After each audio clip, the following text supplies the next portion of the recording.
ఇబ్బంది జరిగినా కానీ దపక్కన వస్తా అంటాడు. ఇంట్లో వాళ్ళకి ఇబ్బంది జరిగినది వస్తాడో లేదో తెలియదు కానీ పవన్ కళ్యాణ్కి ఏదైనా, చంద్రబాబుకి ఏదైనా ఇబ్బంది జరిగితే ఫస్ట్ వస్తా అంటాడు. ఈయన మామూలుగా సినిమాల్లో ఉంటే సింగిల్ టేక్ ఆర్టిస్ట్ కాదు, బయటకు వచ్చినాడంటే సింగిల్ టేక్ ఆర్టిస్ట్. ఒక సింగిల్ టేక్లోనే చెప్తా అంటాడు, ఏం చెప్తాడు తర్వాత విషయం కానీ.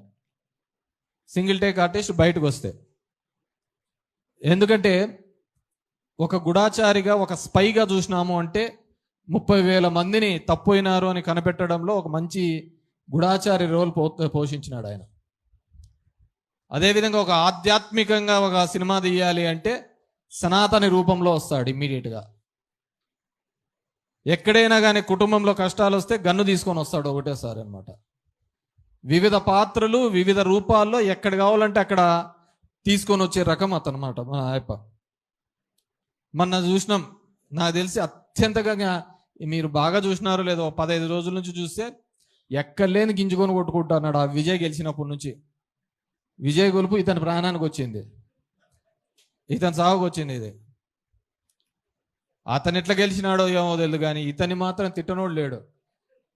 నువ్వెప్పుడు అవుతావంటే ఇడిచిపెట్టేది. మనకేమన్నా క్యాడర్ ఉందా, మనకేమన్నా అంత ఆలోచన ఉందా, మనకేమన్నా అడ్మినిస్ట్రేషన్ తెలుసా? ఇవన్నీ మనం అనేది కాదు, ఆయప్ప అనేదే. మన పార్టీకి ఏమైనా బలం ఉందా? 175 చోట్ల మన వాళ్ళు నిలబడే బలం ఉందా? ఇన్ని చెప్తా అంటాడు. నీతో పాటే కదా జగన్మోహన్ రెడ్డి పార్టీ పెట్టినాడు.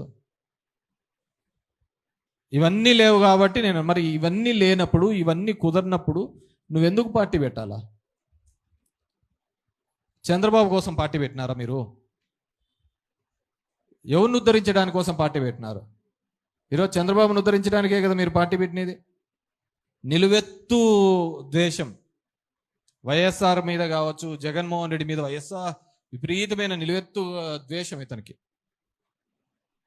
ఊరికేనేమో చెప్తా, ఊరికే పోలే చంద్రబాబు, ఇతను వీళ్ళ మీద కోపం. ఎందుకంటే 36 ఏళ్ళ యువకుడు పార్టీ పెట్టిన ఒక 7 ఏళ్లలోనే ముఖ్యమంత్రి అయిపోయినాడు. నేను చూస్తా అంటే పొద్దున్న లేచిన నుంచి వాళ్ళది వీళ్ళది మోయడానికే సరిపోతుంది అని